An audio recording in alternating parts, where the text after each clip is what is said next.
Municipal 2014 Vitrolles. Liste S'unir et résister pour défendre les besoins de la population. Soutenu par le Parti ouvrier indépendant. Liste conduite par Amine David et Georges Baye. Interview du 12 mars par Radio Maritima. Bonjour Amin Tawil, Bonjour. tête de liste du Parti ouvrier indépendant ici à Vitrolles. Vous parlez très franchement finalement, vous dites pour nous l'important c'est de parler aux habitants, de dire même au niveau national il y a des choses qui ne vont pas et pour nous ces élections municipales sont très importantes parce qu'elles nous permettent de dire ces choses-là. Oui, c'est un peu ça. C'est vrai qu'aujourd'hui, la situation est très difficile pour la majorité de la population de ce pays et il est impossible de séparer ce que les gens vivent localement avec la situation nationale. Voilà, nous pensons, nous, que le gouvernement Hollande-Hérault, qui a été mis en place pour, disait-il, faire le changement, en fait, il n'a fait que poursuivre et aggraver la politique de Sarkozy, et que ça crée une situation intolérable pour la population. Donc c'est ce qui fait aussi que beaucoup de gens nous disent « moi j'ai plus envie d'aller voter, moi j'en ai marre de ces élections, on vote mais il n'y a jamais rien qui change ».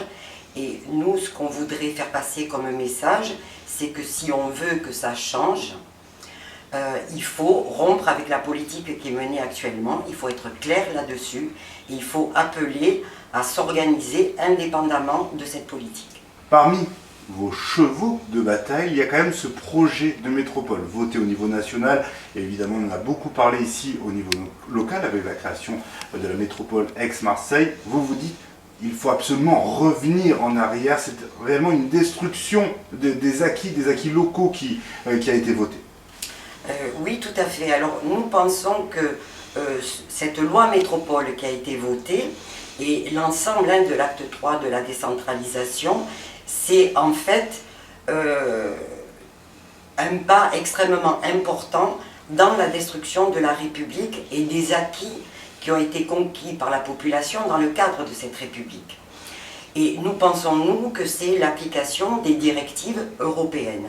On avance à grands pas vers l'Europe des régions, et ça nécessite la destruction de l'État-nation, des départements et des communes qui, dans notre pays, étaient les fondements de la République. Je vous en prie. Voilà. Alors, ce que je voudrais rajouter, c'est que cette décentralisation, elle signe vraiment le désengagement total de l'État et la destruction de la République et de tous les acquis qui ont été conquis dans ce cadre-là. Puisque maintenant, au-delà de la loi métropole, on commence à nous parler de régions où, par exemple, le code du travail serait différent d'une région à une autre. La région pourrait adapter.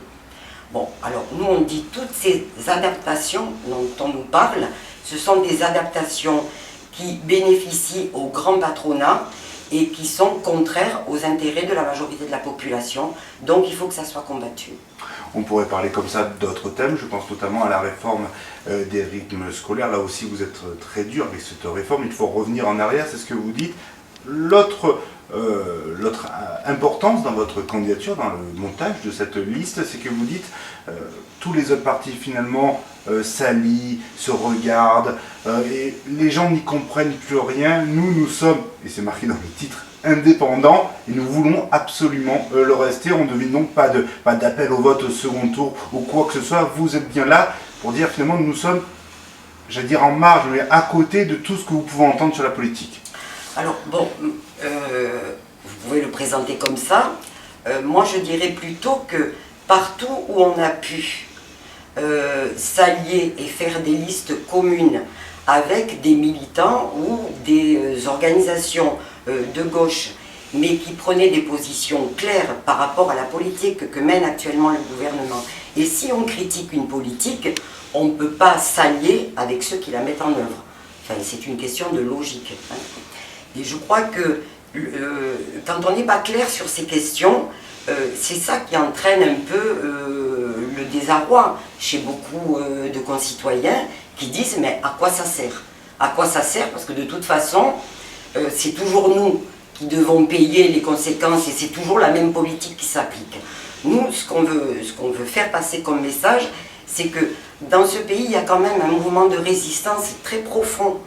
Et nous pensons qu'il est en train de mûrir ce mouvement. On l'a vu sur la question de la décentralisation, avec tous ces élus, tous ces maires qui se sont levés contre cette loi. Sur la question de la réforme des rythmes scolaires et de la loi Peillon, il y a eu aussi des journées de grève, de manifestations, d'organisations syndicales, d'enseignants, d'employés territoriaux, des parents d'élèves. Donc il y a un mouvement qui existe. La semaine prochaine, il y a une journée de grève qui est appelée par les confédérations CGT, Force ouvrière et d'autres, contre le pacte de responsabilité mis en place par Hollande et le MEDEF et signé par la CFDT. Bon, ce mouvement, il existe.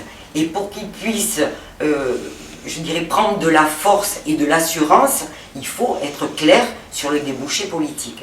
Et le débouché politique, en aucun cas, ça ne peut pas être accepter la politique actuelle du gouvernement. Merci, Amine Daouil. Merci à vous. Au revoir. Et je rappelle que vous êtes tête de liste ici à Vitrolles, liste du Parti ouvrier indépendant, liste qui s'appelle « S'unir et résister pour défendre les besoins de la population ». Merci.